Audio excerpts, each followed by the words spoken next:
खबर उत्तर प्रदेश के बलिया जनपद से है, जहां रेवती ब्लॉक स्थित ग्राम पंचायत महाराजपुर जहां प्रधान प्रतिनिधि मुनीब यादव द्वारा ग्राम वासियों की सुविधा के लिए सार्वजनिक एम्बुलेंस और नाव की व्यवस्था करना एक सराहनीय और प्रेरणादायक कदम माना जा रहा है। कटान प्रभावित क्षेत्र होने के कारण यह पहल आपात स्थिति में ग्रामीणों के लिए जीवन रक्षक साबित हो रही है। मुनीब यादव ने बताया कि गांव में नाली, सोख्ता और सड़क निर्माण जैसे कई विकास कार्य पूरे कराए जा चुके हैं, लेकिन चकबंदी नहीं होने के कारण रास्तों के निर्माण में लगातार बाधाएं आ रही है। उन्होंने यह भी बताया कि इस समस्या को लेकर विधायक और प्रशासन से कई बार मुलाकात की गई, लेकिन अब तक कोई ठोस समाधान नहीं निकल पाया है। ग्रामीणों का कहना है कि यदि चकबंदी की समस्या दूर हो जाए तो गांव का विकास और तेजी से संभव हो सकेगा। प्रधान जी, अभी जैसा देखा कि प्रधानी का जो कार्यकाल लगभग अंतिम दौर में चल रहा है, अगर यहाँ के विकास की बात करें तो किस तरह के अब तक का विकास इस गांव में रहा और क्या कहना चाहेंगे आप? देखिए, ऐसा है कि हमने 5 साल के कार्यकाल में करीब 4.5 साल का कार्यकाल हम लोग देख चुके हैं, और जो भी हम लोग के पास ग्राम निधि में पैसा आया, जैसे कि केंद्रीय वित्त और राज्य वित्त का जो पैसा हम लोग खर्चा किए, नाली खरांजा रोड और जैसे कि सोख्ता वगैरह सब में हम लोग खर्चा किए, और हम लोग को सबसे ज़्यादा थीम था स्वच्छता पर, हम लोग बहुत ज़्यादा खर्चा किए हैं।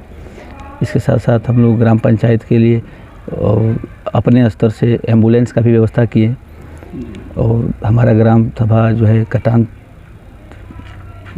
क्षेत्र में है, जिसके वजह से हम लोग नदी के उस पार हम लोग का करीब 60-70% लोगों का खेती उधर है, तो उसके लिए भी हम नाव का व्यवस्था किए इधर, ताकि किसानों का उचित सुविधा मिल सके, खाद बीज, और जैसे कि जब किसान का हार्वेस्टिंग होता है उस समय भी वो लोग अपना फसल आसानी से इस पार लेकर आए।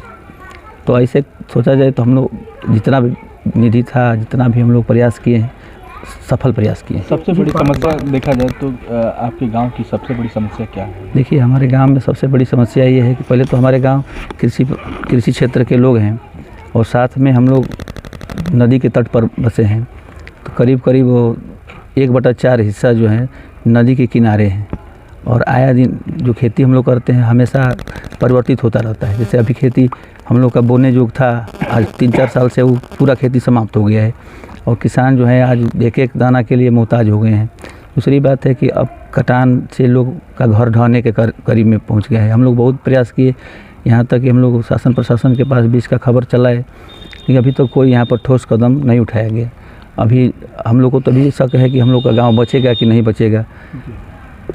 प्रशासन के द्वारा मदद नहीं। इस बार जो है कटान में कितना जो है करीब 500 बीघा ज़मीन जो है हम लोग का कटान में भी कट गया है। अब रह गया है सिर्फ जो झोपड़ी दिख रही है हमारे नदी के तट पर, हमारा एक पूर्वा है, नाहर छपरा गांव है, तो वो अब कटने के कगार पर है। इसके लिए आप लोगों ने हमने प्रयास किया, वहाँ पर हम लोग के स्थानीय विधायिका जी हैं, उनसे भी हम लोग बात किए। विधायिका जी आई यहाँ पर, देख करके गई, आश्वासन भी दी कि मैंने हम लोग जल्दी से जल्दी काम करवाएंगे, लेकिन अभी तक कोई इस पर काम नहीं हो रहा है। इसके अलावा अगर बात करें गांव में जहां कटान क्षेत्र नहीं है, जो बंधे के इस पार है, सबसे ज़्यादा समस्या देखी जाती है कि सड़क नाली खड़ंजा। अब यहाँ पर हमारा चूँकि ग्राम सभा चकबंद नहीं हुआ है, जिसकी वजह से यहाँ पर किसी भी प्रकार का चौक रोड नहीं है। जो भी रोड बनवाना है हम लोग को, तो समस्या आती है कि समझौता के दौरान ही बना पाएंगे हम लोग, एक दूसरे से कंप्रोमाइज़ करके हम लोग रोड बनवाते हैं। अब उसमें क्या होता है कि एक लंबा रोड बनवाना है तो उसमें बड़ा दिक्कतें आती है।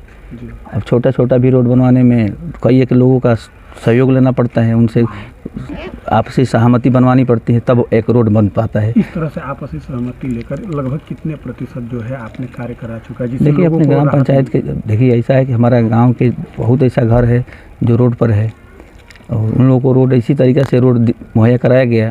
लेकिन अभी अब बहुत ऐसा घर है जहाँ पर भी रोड नहीं है, वहाँ पर भी हम लोग का प्रयास जारी है कि आप जो है लोगों के आपस में कंप्रोमाइज़ किया जा रहा है कि भैया आप लोग रोड अपना लिए भी बनवा लीजिए। प्रधानी के कार्यकाल का लगभग अंतिम दौर चल रहा है, कुछ ही महीना और रह चुके हैं, शेष बचे हैं। इस दौरान कुछ ऐसे मन में है, कुछ हम अंतिम दौर में कुछ ऐसा काम करा दें जो लोगों को काफ़ी राहत मिल सके आपके मन में? तो ऐसा है कि हम लोग तो हमेशा से प्रयास है अच्छा से अच्छा काम कराएं। जैसे कि भी 1-2 रोड ऐसा है जो कि एक दूसरे को कनेक्टिविटी करना ज़रूरी है, लेकिन एक लंबा रोड होने की वजह से उसमें बजट ज़्यादा लगेगा, चूँकि हम लोग के पास बजट का अभाव है, और हम लोग प्रयास करेंगे कि उसको आउटगोइंग में डाल करके उसको लास्ट अपने सेमेस्टर तक ले उसको काम करा दें। ठीक है।